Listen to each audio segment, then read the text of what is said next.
Imagine being able to rewatch your favorite TV show with your best friend, who has literally never seen an episode before. That's our premise, and what we hope will set us apart from the other Office podcasts you may have stumbled across. So welcome to Bears Beats Bobbleheads, Talkin' Office, the podcast where three brave souls discuss every episode of The Office, from pilot to finale, and we get a fresh reaction from someone who has just watched the episode for the very first time in their life only hours before. Enjoy the show.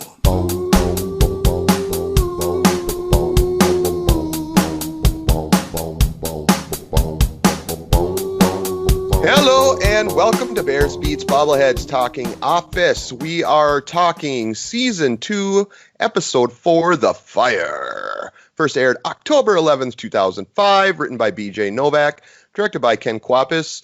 And for those not familiar, I will always be sure to mention that our Office podcast is different than others you may have stumbled across because we have a co-host who has never seen the episode until the day we record. That would be Paul. Paul, what time did you watch this episode for the first time in your life? It would have been about 1:30 this afternoon. All right. So a fresh take if ever there was one. Let's start, as we do, with our favorite moment in the episode. We will start, as always, with you, Joe. Okay. My favorite moment it's toward the end. Dwight's in his car crying, listening to Everybody Hurts by REM. And he says this about Ryan. I hope the war goes on forever and Ryan gets drafted. Paul, what about you? What was your favorite moment? My favorite moment is when they're playing Desert Island. Mm-hmm. And there's two things I want to point out. But Phyllis is listing off her favorite, because they can't do books anymore. They're listing the favorite movies. All of them but one are books. And the fact that she only wants to have the pottery scene from Ghost, and she starts humping the air. That was Meredith, wasn't it? Oh, I'm sorry, Meredith. Yes. Oh, yeah, it's Meredith. Yes. Meredith. Yes, Meredith. I even forgot there for a second. Thank you, Joe. Yes, that was Meredith. But so yes, the Meredith ghost scene is your favorite moment. Oh God, yes. Okay. My favorite moment is Joe McCarthy, Richard Nixon, Studebaker, television, North Korea, South Korea, Marilyn, Monroe. Ryan started the fire. Of course it was. And Paul, you know why. Of course I know why. You used to do that all the time for karaoke. Absolutely. So, yes, that definitely resonated with me the most. And that was I think I do a pretty decent Billy Joel. I think Dwight does a very respectable one as well. So let's start talking about the fire. So in the cold open, we learned that Jim and Katie are still a thing, Paul. Were you wondering what was going on with that? No, I kind of figured that the way that they ended the thing, and I've noticed, and I didn't bring it up in the last episode, but there seems to be a little bit of distance between Pam and Jim compared to what we've seen before. So I kind of assumed that this was still going on. And this was a deeply unfunny cold open, if I remember. I think it just was him getting a call and then Pam transferring the call over to him, right? Was there even a joke in the cold open? She transfers the call and then she tells him to give her his direct line. It's not really funny, but it's kind of it does kind of set up that there's a lot of tension now between Jim and Pam, especially right now that they both have significant others. Right. Mm-hmm. Absolutely. All right, so the temp agency has requested that Michael give Ryan an evaluation, presumably not based on his looks. As we all know, Michael's feelings there based on the Dundie Award Ryan won earlier this season. Joe? Yeah. He's kind of tagging Ryan along with the answer. It's excellent. Ryan's doing a good job. But then it's followed by one of my favorite cold opens, or not cold, talking head moments. It's Dwight like really jealous that he hasn't been evaluated in years, like a neglected wife. Michael decides to give Ryan his 10 rules of business. Rule number 1, you have to play to win. You have to win to play, Paul. Yeah. That's, God. So, I hate that. It's such a sales thing. This reminded me of a particular boss of mine, sales manager of mine that I had at one point, where everything he would say were just cliches that didn't really explain anything. And that's when I got in my head that this guy does not know how to run a fucking sales department. What does that even mean? You have to play to win, but you have to win to play. I mean, how does that even work? So if you aren't successful, you can't play at all? Like, how do you get successful if you don't play in the first place? I'll be honest, it's actually a very common that, and like you have to learn, there's many different ways to skin a cat is another way to go, and I'm going, why are we skinning cats? So yeah, this is one of those things though. I've heard that, and this is something that a legitimate sales manager of mine said. You got to play to win, and you got to win the play. The idea is that it's always a cycle.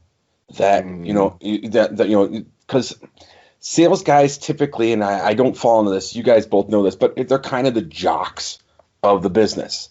So the whole thing with them is we're playing and winning at the same time. And if you're not playing, then you're not going to win. And if you're not winning, you can't play. A lot of false bravado and swagger. Mm-hmm. Exactly. Okay. Per Dwight, he and Michael have a special connection, and there's no place for Ryan in that relationship.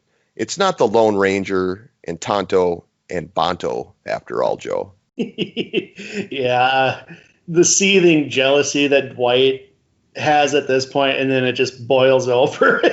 I just love how it progresses, and then he becomes more angry and more childish toward Ryan. I love it. But yeah, he is not happy with Ryan honing in at the number 2 position. And Ryan's not even really doing that. Ryan's just like going along to get along. And Michael is just trying to rope him into that, like recruiting him for that. Dwight isn't mature enough, I guess, to see that distinction, but he's not advancing the ball here. This is all Michael's doing. Yeah, absolutely. But, Dwight's mind, what's next? Ryan's going to be assistant to the regional manager.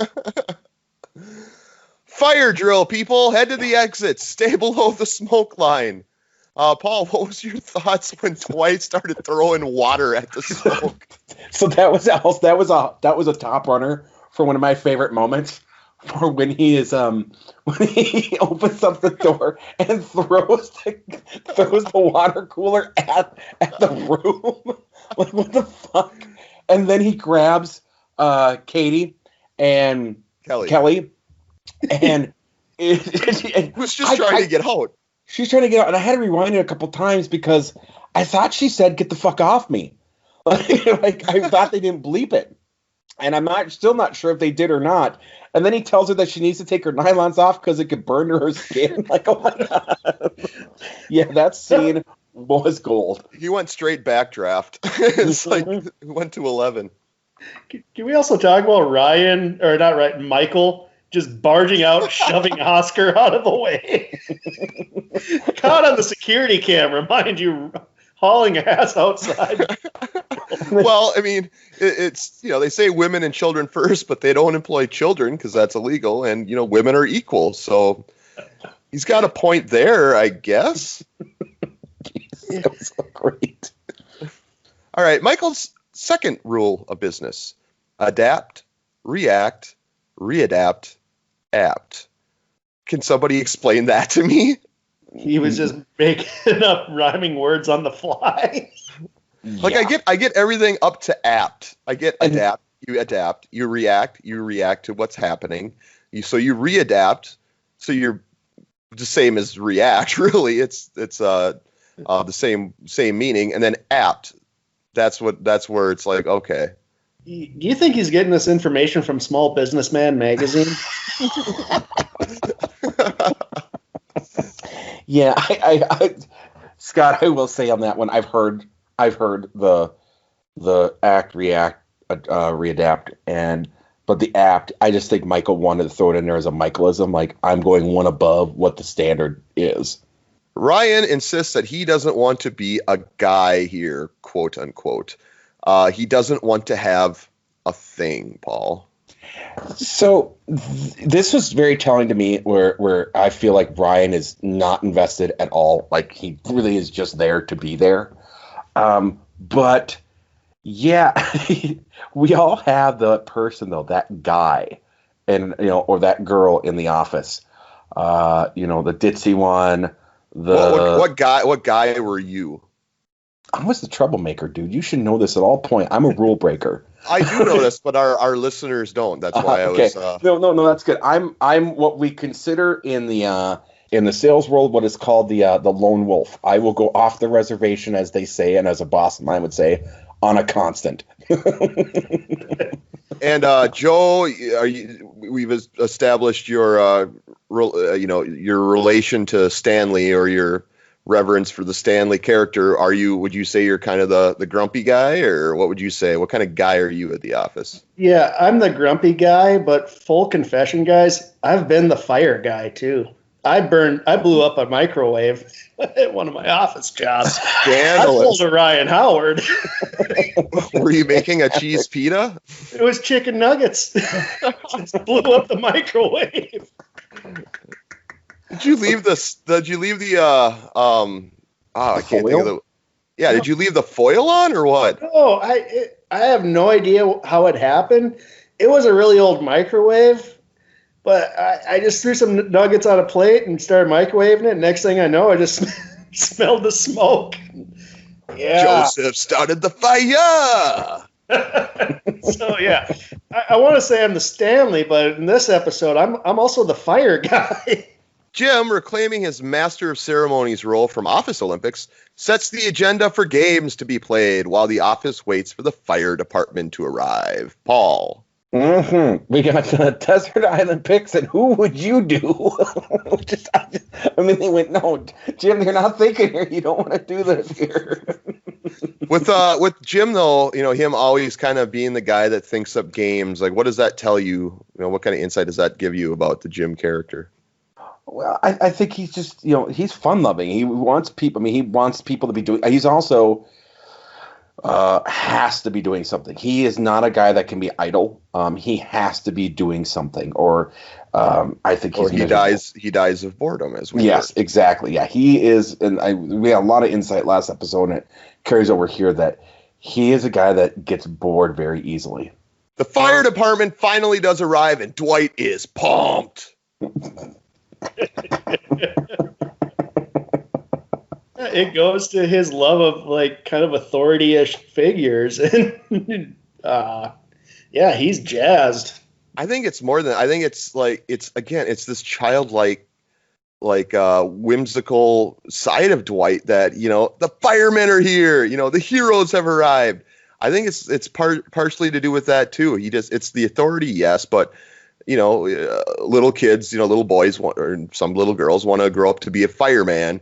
And so Dwight it's like, yeah, guys, go, I think it's partially to do with that too. I think it is. And I think he wanted to be included because he starts trying to tell them where to go. And they're not having any of it. He also has theories. Yeah, I think you're both right. I think there's this childish love of these things, but he never grew out of it. And he wants to be a part of it still. I think that's a good spot for us to take our first break, but we will be back in a minute to continue talking the fire on Bears Beats Bobbleheads Talkin' Office. If you're enjoying our Office podcast, be sure to check out Cast That Movie, the podcast where Paul and I, using our superhero aliases, revisit failed cinematic projects from the past and try to remedy what went wrong by submitting our choices for a new cast and a new director. We then conjure up a dream project of a film we would like to see made, and we cast that as well. We debate and defend our choices and have an all-around good time. In our latest episode, we tackled 2012's John Carter. We then give our picks for a live-action film based on the documentary The King of Kong, and holy shit do things get weird. For cinephiles and pop culture geeks alike, be sure to check out Cast That Movie on iTunes, Spotify, SoundCloud, YouTube, and now on Google Podcasts as well. or you can just visit us at our home at thejoedown.blog. Welcome back to Bears Beats Bobbleheads Talking Office. We are talking Season 2, Episode 4, The Fire. I promise I'll stop saying it that way at some point. Anyway, let's continue on with the action. We are not made privy to Michael Scott's third rule of business, but we do learn that rule number 4 is, in business, image is everything. Andre Agassi. Paul? Yes. Again, same manager that I had before that liked to do the you got to win to play to win. Also subscribe to this adage that it was style over substance. Yeah, but he showed off his Sebring. I thought that was the funny part of it. Dude, again, I hope this guy doesn't listen to this show because, oh my God, everything he's doing. I can't remember what vehicle it was that this guy had, but it was the same thing. Like, I got in his car and he's like, yeah, I bring this one out when I have to go meet with clients. And I tried so hard not to laugh at this dude because it was not a great car. It was like, oh God. Oh God, I really hope he doesn't listen. All right. Well, the office workers are playing Desert Island books, followed by Desert Island movies. Joe, I'll start with you. Any commentary on their tastes in books and movies? Any surprises? Not surprises. I love, like, Angela. She gets her first choice, and it's the Bible. And, like, she's really, like, doesn't want to go beyond that. That's just really more insight onto Angela. Dwight, he just trying to, like, find a way to, like, not have a book, but, like, get all these sneak all these supplies onto the desert island. He's looking to MacGyver it. Yeah, he wants to MacGyver the whole bit. By putting it all in a giant book, which also includes a Harry Potter book, in case he gets bored. Paul, what about you? Anything you took away from what we learned about not even just those two, but, like, even, Pam's, I think, really good taste in books? Yeah, Pam has really good taste, but I do want to bring up that I thought it was hilarious that Angela would take the Bible and then A Purpose-Driven Life, which is a Bible study book. And not a third book. Nope. No, not a third book, but later she says, oh, the Da Vinci Code. Yeah, because I want to burn it. And I was like, holy shit, you Nazi. And that Dwight wanted, you just said the physician's desk reference, which is a huge book. Yeah, hollowed out. And then, he wants to bring the Sorcerer's Stone. No, wait, the Prisoner of Azkaban. Neither one of those two were the best Harry Potter books, by the way. And, Pam's taste is just phenomenal. And you can see it on Jim's face. Like, that's part of what draws him to Pam. Are you a Goblet of Fire guy or what? I am a Goblet of Fire guy, absolutely. Interesting. I thought that was the best one. And as far as Angela's the hardcore Christian side, have you met that side of her before? I mean, I'm sure you probably figured it was there, but has it been so explicitly spelled out? I can't remember if there's been reference to that yet. I think it's been hinted at, but this is the first when it became very in your face. Like, oh, this is why she's the office bitch. Don't mean to offend people, but that's why she's the office bitch. All right, Michael invites Ryan to quiz him on business, and it gets a little messy, Joe. Yeah, so Michael sees that Ryan, he's just got into business school. He has some textbooks in his car, for which Michael thought maybe the author of one of them wrote M is for murder.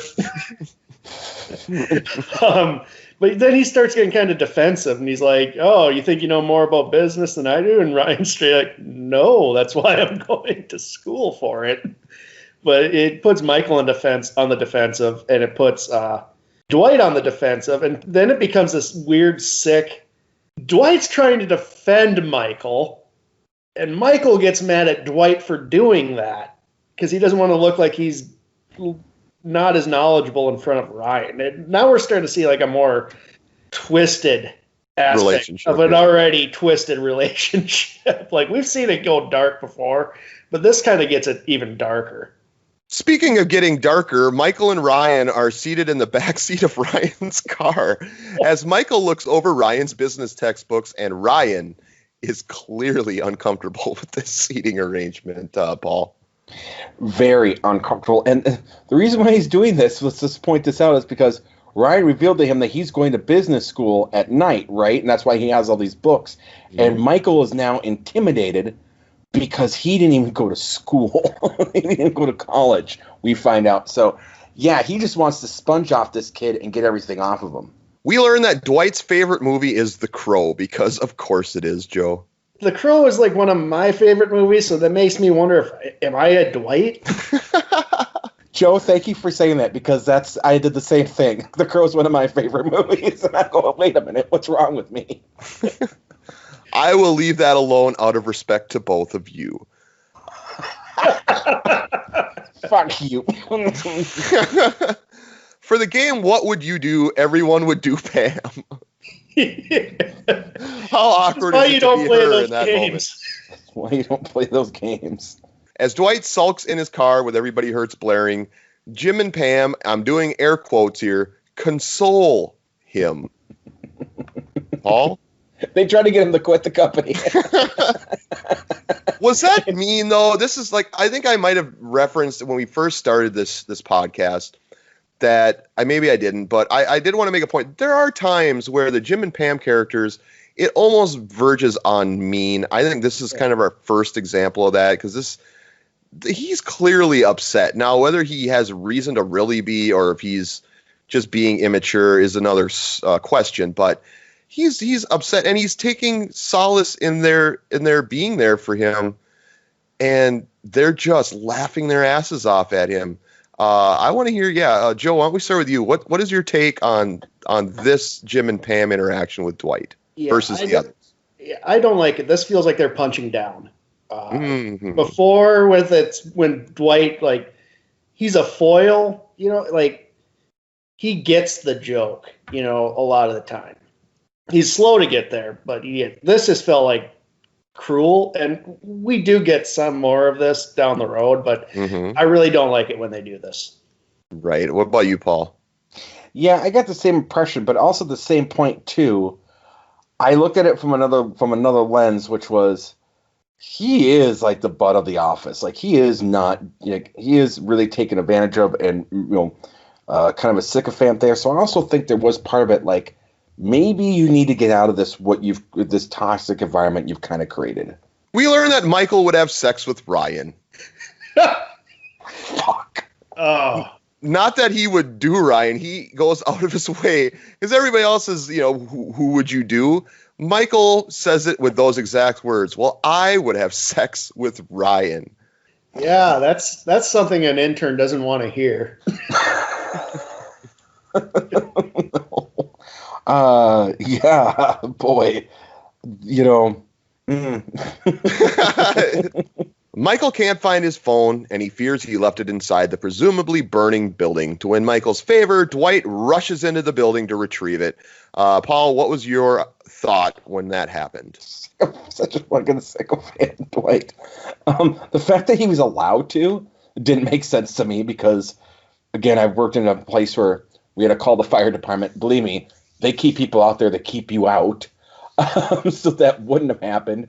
But it just goes so far to show just how willing and how needed he needs to be recognized and wants to be recognized by Michael. Yeah, Paul. So I had teased this, I believe, in one of the first episodes, that Michael has a Mambo No. 5 ringtone. Here it is. Jesus Christ. And it's in his pocket. And it's in his pocket the whole time. And Dwight does emerge from the building, and he announced that Ryan started the fire, and making Ryan now the fire guy. Which I should have seen coming, because they foreshadowed that he didn't want to become a guy in the office, and I should have known that by the end of the episode he was going to be a guy. So you didn't expect that? You didn't figure that as it was happening? I didn't see it when it was happening, but again, it makes total sense. Like, once it did, I was like, okay, yep. Well, that's credit to the show, right? Yes. That kept you, it wasn't obvious. It was an obvious joke. Maybe in hindsight, but... In hindsight, it was. Katie shows up to meet up with Jim for lunch and is excited to announce her picks for Desert Island Movies. First up, Legally Blonde, to which Pam bursts out in laughter, and then we get a talking head from Pam about how she forgot what a super nice girl Katie is. And good for Jim. Joe, dissect this, please. Yeah, you can sense that she's reveling in Jim being in with a relationship with somebody it's not meant to be. We see this with Pam with this, and it's kind of gives her a darker side in that she's taking joy in this. And then she, like, when she straight up just makes out with Roy in front of Jim and Katie, it's the tension here. It's getting quite palpable. Yes. Paul, what about your insight on the Jim and Pam thing, and specifically Pam's talking head about Katie? Yeah, definitely. I have to agree with Joe. It's definitely a darker side, 100%. That, and the fact that she laughed, was like, ha, ha, ha, look what you're with. Yeah, we're seeing that that when Pam gets jealous, Pam takes the gloves off. Interesting. I think that does it for season 2, episode 4, The Fire. And we will take our last break here and come back, and we will give our takes on who we felt won the episode and what we thought of it overall. We'll be right back. Hi, I'm Paul Muad'Dib, one half of the group that does Podcasts Above a Convenience Store, Talkin' Twin Peaks, where myself, along with Joe Fremming, dig into the Twin Peaks TV show, the movie, and the books, and the history. As a matter of fact, the latest one is going to be The Secret History of Twin Peaks. So if you enjoy the banter that we have here on the Office Podcast, be sure to check us out on Podcasts Above a Convenience Store, Talking Twin Peaks, which is on Spotify, iTunes, SoundCloud, or you can find us at our webpage home, thejoedown.blog. Welcome back to Bears Beats Bobbleheads Talking Office. We are talking season 2, episode 4, The Fire. It's time to give our picks for who we thought won the episode and just a kind of general take away from the episode. Joe, let's start with you. This is, it doesn't have a lot of laugh out loud moments for me per se, but I do like it's kind of like exploring more of the Jim and Pam dynamic. But for me, who won the episode, because I was that guy, I'm going to have to relate to Ryan. Ooh, interesting. Ryan won the episode for me. Okay. For me, Dwight won easily, hands down in my book. And just, again, he's being more fleshed out week to week, becoming is as impossible as it may have once seemed, more relatable at times, especially when he was in his car listening to REM. I've been there. So yeah, for me, it was Dwight. I did find it to be a pretty funny episode. I thought there was a lot of funny moments for me, certainly more so than the last episode. Paul, so you saw it for the first time today. Why don't you give your take and your winner? So I like this episode because I felt like, this one seemed to focus a lot more on and fleshing out the side characters that, kind of haven't really been able to see and get a lot into, kind of, the way that they were talking and that type of thing. I have to agree with you that Dwight won the episode. Give credit where credit is due with the writing. I agree with you guys. I didn't know how they're ever going to make Michael and Dwight likable or relatable, given the first season of it. And they're doing a very good job of doing that. And yeah, Scott, I've been there in the car as well with Everybody Hurts. And I also love that it also showed just how selfless Dwight can be. He ran into a burning building for something as trivial as a cell phone. Right. And his favorite movie is The Crow. The Crow. So let's quickly then, has this taken over? I'm pretty sure still the Alliance is your favorite. Is that still the case, or is Fire? Yes. No, the Alliance is still my favorite. Now, what I think is maybe a little more up for grabs here, is Jim still your favorite character, or is Michael or Dwight perhaps? Are they starting to? No, Jim's still my favorite character. Okay, that'll do it for season 2, episode 4, The Fire, here on Bears Beats Bobbleheads Talking Office. But we will be back next week, as we are every Wednesday, for season 2, episode 5, Halloween, where we start to get even further down the cast list and meet some people that we've seen but haven't heard from before. I'm excited for you to watch that one, Paul. I really am. Okay, great. I'm looking forward to it. Okay, that'll do it for Bears Beats Bobbleheads Talking Office. We'll be back next week.